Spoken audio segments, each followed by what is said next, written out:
Thank you very much. I'm not going to spend too much time introducing myself, as I'm pretty sure I know most people here, which is good. And I saw James's face grimace there, which is the brightest and best in UK esports.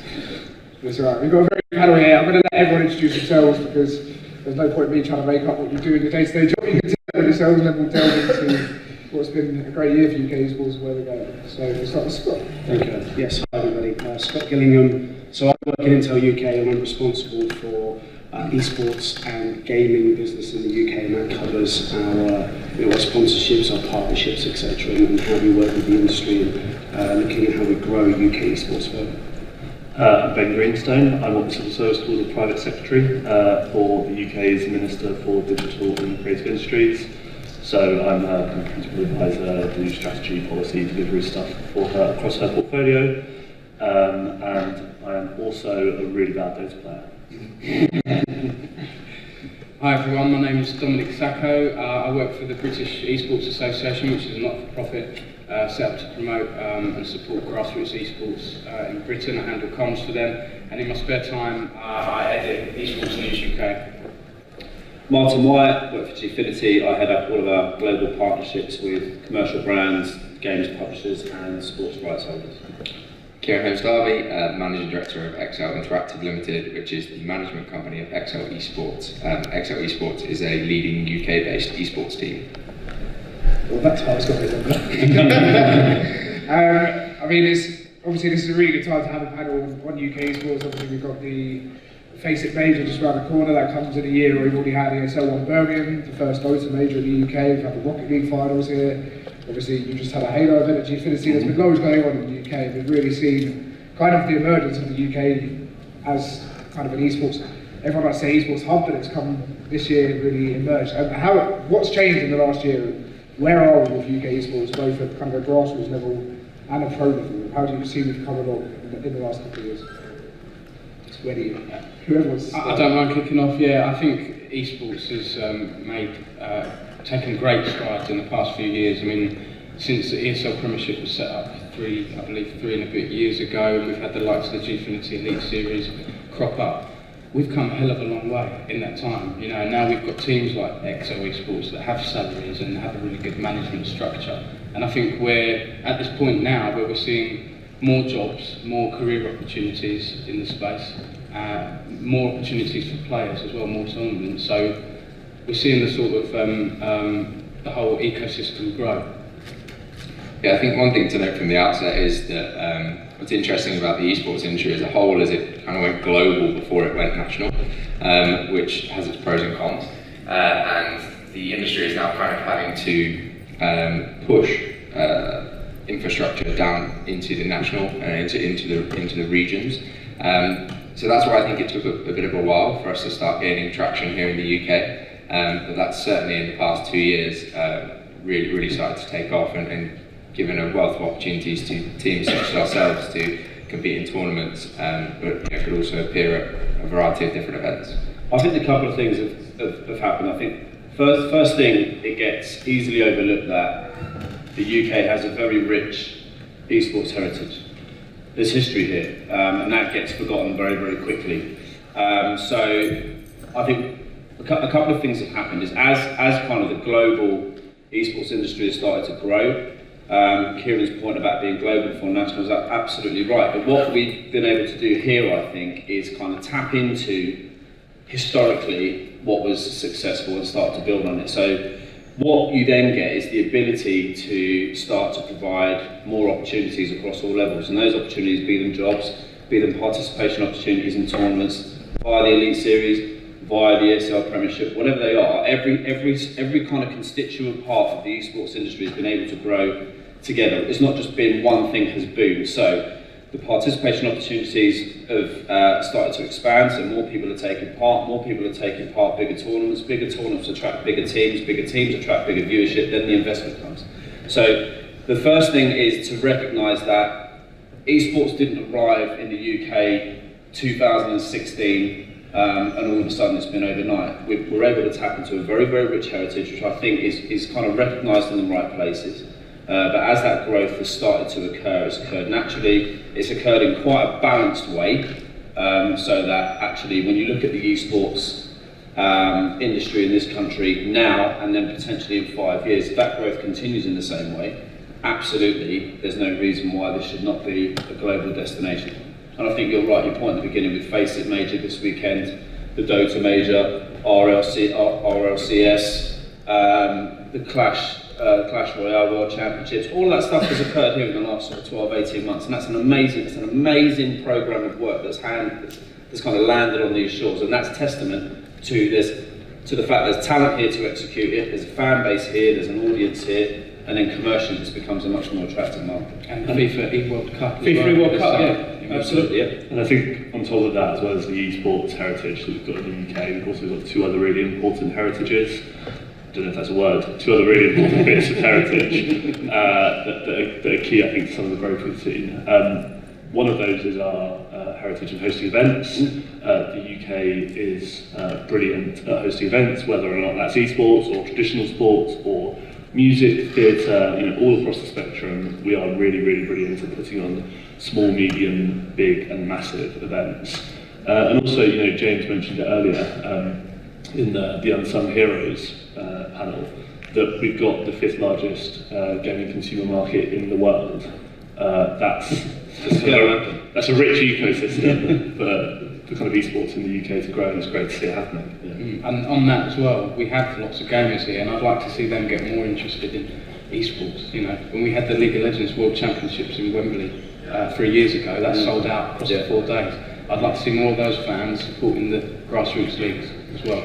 That's a very good point. I think it's very well known about our global kind of sponsorship and partnerships that we have, and it's about bringing that global piece and bringing it into a national level, and how do we activate that. We do a lot with ESL with their Premiership, etc., and then in ESL 1. And when we talk about some of the things that have happened here this year, we also the European qualifiers for the PUBG Invitation again was here in the UK. But it's about how do we go and use some of those sponsorships and help grow grassroots here in the UK, because that's very important. We need to act on what we're seeing here in the UK and inspire more gamers in the UK to get into more competitive gaming, so they can get to national league status, and even then, get themselves into teams where they can go into ESL Pro and bigger European major tournaments. Yeah, I think that's kind of a good thing to build on. Obviously, all of you pretty much here are kind of in a good position to speak about this path to pro. I'd say when you look at countries that are more developed, kind of look at Korea, either you look at Swedish, you have these kids that they play games, and esports is recognised more so. There's no stigma around someone going, right, I'm going to be a professional gamer. Obviously, it's kind of cautious. There's an element of caution, as there should be with anything, but the stigma isn't as much as it is here, because if your kid came up to most parents and said, I'm going to be the best Fortnite player in the world, I'm going to be Ninja. Hang on a second, calm down. Do you see that stigma lifted, and do you think we now have the infrastructure in place in the UK? Obviously we've got the Elite Series, there's more and more propping up, and do you think we're going to see a change in attitudes, and do you think the university level is going to develop? Are people going to be able to make a conscious decision to actually dedicate their life to trying to get to that professional level? I think there's an appetite for that, definitely. If we look back at what's happening here in the UK, the Dota Major is one of the quickest selling majors worldwide. There is a definite appetite there. And we just need to enhance that and showcase that talent that we have in the UK to try and inspire gamers to do that, but then give them the platform to do that. And I think that's crucial. And some of the look at the stuff that Gfinity, ESL, and all these companies are doing. They're creating platforms to enable gamers that want to get to that level, give them the ability to do that. So I think that the stigmatisation of esports and gaming more broadly is lifting. I mean, the Victoria and Albert Museum, which is one of London's biggest, houses some truly incredible art, have just launched an exhibition focused on the history of gaming. That's kind of unthinkable 10 years ago. So gaming and esports are being recognised, I think, in circles that they previously weren't being. I agree absolutely that if you're thinking about becoming a professional player, in much the same way that you should be if you're thinking about becoming a professional footballer, you should be thinking about what's the plan B, right? Because only a certain number are ever going to get there. But there's some amazing work being done by UKI and also by the British Esports Association, who are looking at kind of the educational benefits around esports as well, and kind of what what benefits come outside of the economic ones. So there's a big education project to be done. And that's a key point. Is we're talking here about esports players, but there's more to the industry than just honing more esports players. There's shoutcasters, there's broadcasters, etc. How do we help create talent in the UK to help that growth? There's the Futures Generation campaign that went on earlier this year, and that was trying to find the next kind of talent in shoutcasting, etc. We mustn't forget that element of the side of the industry. That's really important, and I think again one of the things that might slightly be overlooked is when people talk about how growth can occur. We just got to get more people playing. We've got to get more people competing. I think actually, and this is why I talk a lot about how there needs to, in the UK anyway, there needs to be much more collaboration between people, and whether that's tournament operators, commercial sponsors, be them endemic or non-endemic, media. Everybody needs to collaborate because people who play games are at different stages of a journey. Now, you might be picking up a control pad or a PC and a keyboard and a mouse for the first time. So to try and get you into the Gfinity League Series or the ESL Premiership like that isn't going to work. You can't convert those people straight away. So I think, and it's a responsibility of all of ours is to say, right, we need to kind of analyse a little deeper and understand a little deeper actually where everybody is in the journey and then what the natural next step is for them. Because the point about football is a really, really interesting one. Everyone wants to discover a 7-year-old Messi or a 7-year-old Ronaldo, but it just doesn't happen because kids are different shapes and sizes. They're at different stages of their development. So when they get coached on the different parts, and they get moved through a journey that then make them better footballers. And it's the same with games because it comes down to appetite. Do people that play games casually want to compete? If they do, how do you move them along that pathway? How do they go through a very friendly, very easy process to take them from playing casually to casually competing to maybe then looking at further their career? And I think the same will probably apply to those different areas inside the industry, like the shoutcasters, like production talent, like journalists. It's understanding actually you can't just take people from one place and turn them into something. It's actually understanding where they're at in their particular stage of the journey and then how you can help sort of migrate them along. Yeah, I think there's 2 points here. I think Martin outlines brilliantly the kind of path to pro and how that works. But the point that Ben made in terms of the education piece, I think we've still got a fair way to go there, in my opinion. I'm still hearing stories of mums getting emails from schools saying, don't let your kid play Fortnite or he'll become a bully. This sort of misnomer is ridiculous. And I think some of the work that the British Esports Association is doing, some of the work that Gfinity in partnership with the Digital Schoolhouse is doing is incredibly important in kind of not only showing that participation is okay, but also educating them about the industry and showing them that there are career paths here, this whole education piece.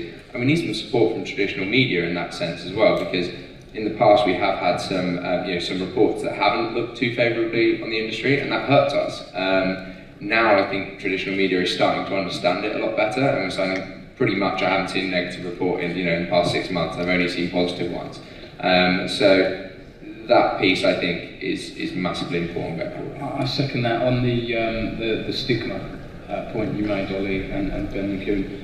I think the stigma is slowly lifting around esports. Very slowly we're getting there. We still do get some crazy mainstream reports. There was a national newspaper that covered something on Fortnite and how it was turning the child into a monster, something like that, and that wasn't helpful. There's been a few Fortnite stories. Yeah, and we've done our best to educate as well, because around the whole gaming addiction piece as well, being recognised as an official disease or whatever it is, we had people pulling out of our championships and things like that because schools were a bit wary of it, but we had to say, hold on a minute, here are the facts and everything like that. I'm getting more calls these days from the British Esports Association, parents calling us up.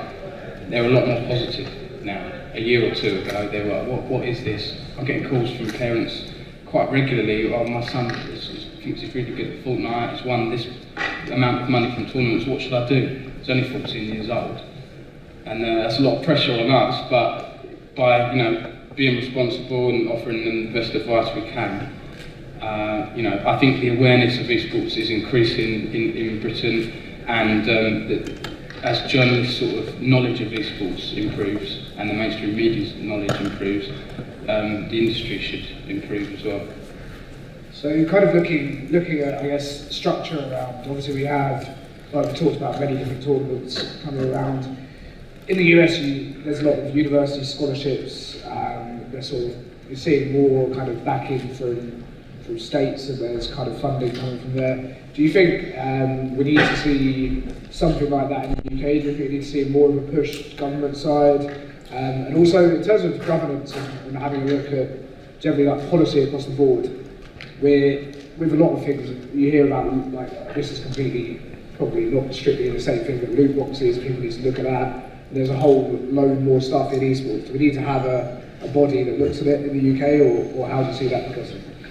I think it's careful what you wish for. Yeah. I think I said it the last ESI thing, Stanford Bridge, is that there is probably a need for an element of it. But as soon as I think you go down the rabbit hole, you could end up being probably quite constrained by some of the stuff that will naturally come as people get involved. You know, what's amazing about what we're all involved in is how open it is. And so you want to try and keep that openness, keep how keep how accessible it is to everybody.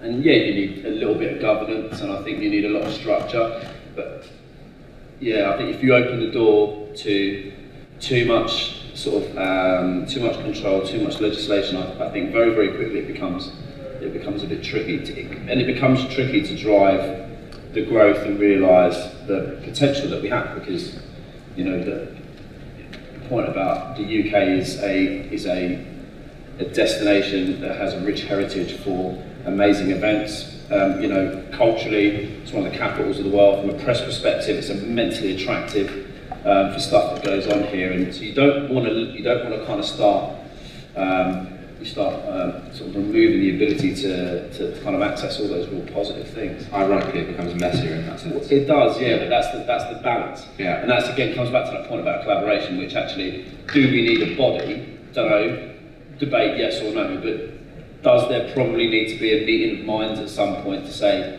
collectively, how do we navigate and push this in the right direction that keeps everybody safe, make sure it's still open, these are games, so they need to be fun, we don't want to remove any of those aspects. So, I don't know, I mean, it is one for further debate, but it makes me a bit nervous. That. I think the UK subgroup, so the UK Games trade body, is really good. They have an esports subgroup.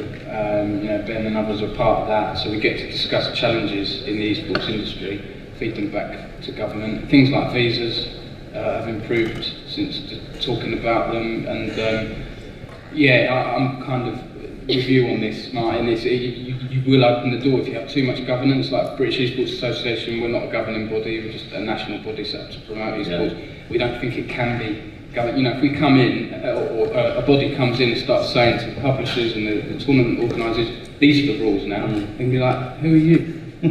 These rules, we're not abiding by these rules, you know. So if I can take just 2 points. The first, I like the kind of risk element, I suppose, if you think about things like the loot boxes, right? I think our position on that is that the Gambling Commission is very clear on what constitutes gambling, and you know, very, very happy to introduce anyone to the Gambling Commission who wants to talk about whether or not they're I'll pass. but you know, I think that often there are kind of rules or kind of principles already out there, that it's just a matter of kind of making sure that people in what is still, you know, a relatively young industry, like, you know, I'm not taking away from the heritage at all, but still a relatively young industry in comparison to kind of, you know, the traditional, like, you know, sports or gambling or anything like that, right? Just making sure that people have access to that information. On the funding, similarly, there's, you know, lots of money out there, lots of grants available for various different activities. None of it is badged specifically as kind of, here's an esports grant for your business, but we have loads to do with local growth, to do with kind of the technology side of things, education. So you know, do get in touch with government. We're always very happy to put people in the right direction. But we must remember that we have to enable people to get into the industry, no matter whether it's being a gamer or being a broadcaster, etc. And making sure that we have the opportunities for them to do them, and that we're, as an industry, doing that in the right way. So if you look at esports as a whole, I think the industry definitely has matured. We're seeing less and less kind of denial esports type road, no payments kind of things. I think something that I noticed anyway is still in the UK you have a lot of budding young people that are super passionate about the industry, that are right, suddenly me and my three mates with an unbelievable squad of Fortnite, I am now an esports org called Sacco Esports. Don't give me any ideas. You've got a cartoon sport Sacco face, and suddenly your CEO, your mate Jim, CMO, and then they're emailing, I don't know, sometimes emailing brands saying, hi, please give me some money for my esports team and organisation. I don't think it's a bad thing having the passion. Obviously, the story of Excel is really brother sitting in a pub. It's a great story. That's how things start. But do you think there's a wider education piece on the business side that we need for younger people? And where do you see, or how do you see the UK overcoming or kind of helping these people go the right way? Because passion and actual application, still, I think there's quite a gap sometimes. I think I'll start, considering 4 years ago I'm probably exactly who Ollie just described. But I don't think it's necessarily a bad thing. I mean, I think the passion levels in this industry far exceed a lot of other industries, and that's brilliant, and we want to encourage that. I think the problem is sometimes we almost have too much passion, it feels like, and things happen. I'm not going to mention any names, but for instance, if an event decides to stream on Facebook rather than Twitch, the industry, because they are so passionate, will respond badly to that initially, and they will say, that is, I watch my esports on Twitch, I don't want to go to Facebook. Shut up, you're still getting it free, it's clearly commercially beneficial for the industry, and so that's where kind of passion and commercial acumen haven't quite met yet in this industry. I think if in those bedroom organisations there is also someone with a bit of commercial nous, it's still possible to go from startup to say where Excel is today. It's getting a lot more difficult. The barriers to entry are becoming, every year the barriers to entry are getting bigger and bigger, and the esports industry is requiring investment to operate it. So, in short answer to your question, yes, there is an education piece on the business side. It's still today some of the more well-renowned esports organisations perhaps aren't quite up to scratch with their traditional sports counterparts in terms of their kind of commercial nous. But I also I'm very keen not to discourage that passionate young entrepreneur in his bedroom who wants to do something, because there's still space for them to get involved. But yeah, so some education I think would go a long way. I would absolutely encourage them. We need more of them, if you ask me.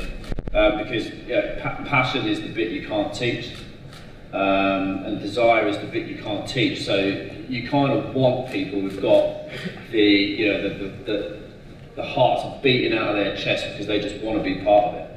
And they might get it wrong, they might make mistakes, they might frighten off the brand, they might, whatever, make friends, lose friends. But the bit that you can help them with is the education piece. So, I would encourage anybody who wants to get involved in this industry in any way, shape or form, just to take the risk and get out there and do it, because, why not is the thing. There's enough people and enough expertise to help you. I'd like to think that the majority of the people that are kind of well and deeply involved in this industry are benevolent enough to take the time to reach out and give you some guidance. Because ultimately that helps the industry as a whole, helps the UK scene as a whole. Is there a need for education? Yeah. Is it going to be really difficult to kind of formalise and standardise that? Yeah, but I think with events like this, maybe more events of this particular type that focus on esports business for the novice or whatever the right term might be, let's create those opportunities. We're creating participation opportunities. We're creating broadcast opportunities, we're creating commercial opportunities, so maybe we need to look at creating some more guidance and more education-based opportunities. But if anyone out there is thinking about doing it, just stop thinking about and just do it, and people will help you. I completely agree with those points. I will say passion is fantastic, but passion can only get you so far as well, and education is really important. I think on the British Esports Association website we have a lot of advice around careers and things like that, and I want to do more advice for organisations, because one of the most common queries I get is how can we get funding, how can we set ourselves up as an organisation. We did a very long in-depth article on the basics of seeking funding and investment, and I hope to do more of those things in the future, and I hope others do more of that as well. Yeah, I echo all of that. Yeah, I think, and some of that is happening today with digital schoolhouse, and there's a lot going on at universities level as well. So we see that starting to happen. We just need to help and encourage that to continue. I will say, you mentioned scholarships as well, Ollie. We're seeing more and more universities and colleges get involved with esports. We have the British Esports Championships in colleges starting next month. But universities as well, you know, there's loads of them getting involved now. There's a lot of them, and I think there's going to be a challenge there. Who do they get to teach the courses? Because esports is still relatively young in the grand scheme of things, and we don't have lots of expert lecturers and things like that. So that's going to be a challenge, but ultimately it will be a good thing to increase the awareness. I just hope we don't get to the point where we have too many people looking for jobs and not enough jobs to go around in the UK at the moment. I guess kind of the last overarching topic I want to touch on is, as people that are very kind of leaders in the UK and what you do, is there other territories that you're looking at and you're saying, right, what lessons can I learn from other territories? Obviously Intel, you do massive global initiatives. Has there been like a specific domestic activation that's gone really well and you're trying to leverage that in the UK, or are there other markets that kind of inspire you to do stuff in the UK? Do you look at Korea and go, wow, amazing infrastructure, the Nordics, etc.? So I think from our side, yes, most of our activation is done at a global level. Our partnerships with ESL, Overwatch League, NBA 2K, Mountain Dew, the list goes on. And it's ultimately, how do we take that, and then how do we take what we've learned from doing at a global level and then bring that into a national level? And it's different by every market, and we're learning a little bit as we go along. But it's really that key thing of, right, we've done it at a global level, go and support the national level, inspire people to get involved, and be seen as one of those brands that are trying to help grow esports. And we've been in it for a long, long time. We've been there from the beginning, and we continue to invest and strongly support that. And that's kind of our key thing about, okay, take what we've learned and then help grow national leagues or national support. And to a point that you touched on, that was covered in one of the previous panels, you know, the UK is the 5th largest gaming market in the world. The esports opportunity and industry has got a lot to do and grow in that. You know, the opportunity is massive for us. Yeah, and you know, I think in government we steal good ideas proudly. So if there are any if there are any countries in the world that are doing esports brilliantly, you know, I'd love to hear about them. I don't think any country yet, from what I can see, has established itself as like the go-to for esports. You've had a couple of great examples, you know, like Gfinity is, you know, really impressive what's been done there. But look, if anyone knows of anything brilliant that's being done across the world, our governments do let me know, because I would love for the UK to be the most attractive place in the world to come and set up your esports business, to send to your team, to host your tournaments. I think and that's the key thing, is how do we take and bring bigger tournaments to the UK? Because that just grows the industry more as well. And again, as we said this year, that's happened this year with more majors coming, so that's a great thing. Right, next step, how do we continue to do that? I think that point, Ben, is fascinating though, that there isn't a set model right now. You know, and that's what makes this industry so exciting, and why we need leaders to really be pushing the right ideas forward, because you know, there isn't a set model. We can make our own model here, and we can make it better than everyone else has made it. And I think in terms of the kind of expansion, I think I won't speak for Martin, but Gfinity and us are in a similar position in that we kind of started here and are expanding elsewhere. But we're personally at Excel very keen to keep our UK branding and keep our UK authenticity, even if we do end up expanding into other markets, because there isn't at the moment a team that has come from the UK that has kind of expanded into that global outreach and been able to take those UK fans on that journey with them? Well, I guess if you go far back, you've got Team Dignitas and things like that, but that's a world away now. I won't comment on other situations. I think when I look at different regions in esports that have done well, you've got South Korea. I think the player support and just the quality of their teams and their players stands out to me. North America as well, you've got great investment coming in from these big sports executives now, like Rick Fox and so on. I'd like to see more of that in the UK. Let's get some celebrities involved. Let's get some big names back in esports and giving it more promotion and awareness. But also there's pockets of countries around Europe that do some great things, like Sweden have some great boot camps at the grassroots level, female esports player initiatives and things like that. So yeah, but I agree there isn't one set sort of. My take on it is that esports is handled, managed, executed magnificently around the world in many different countries. But I think what works is that each of those countries tap into a little bit of culturally what makes those countries special, what makes those people tick. And so I think you can't lose that. I think, yeah, absolutely is there. There's shed loads we could learn from Korea and Sweden, Germany, North America, all over the world in the UK. But at the same time, culturally what makes us tick and what's going to be important to kind of make, kind of people sit up and take notice here and help facilitate the growth. And I think it comes back to that point about balance. This is a wonderfully global industry. It's a wonderfully global audience, and and it's a hugely global community. And I think that you respect the fact that it has reaches beyond these shores, and that we can learn from people. But at the same time, let's be confident enough that there's enough here to make it successful too. So my inspiration as a moderator is Ian Smith, as you saw, the chief of ESIC, and he likes to end panels generally with the same question. Well, he has done a few times, which is, I want you to make one outrageous prediction for UK sports that's going to happen in the next 5 years. We'll go down one by one. Scott, get us underway.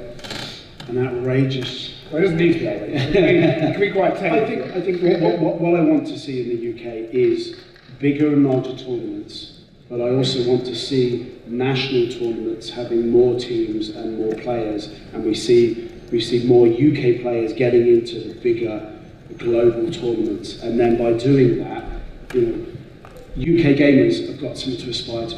Smooth, a great example. Yeah? So we need more of that, and it just inspires more gamers.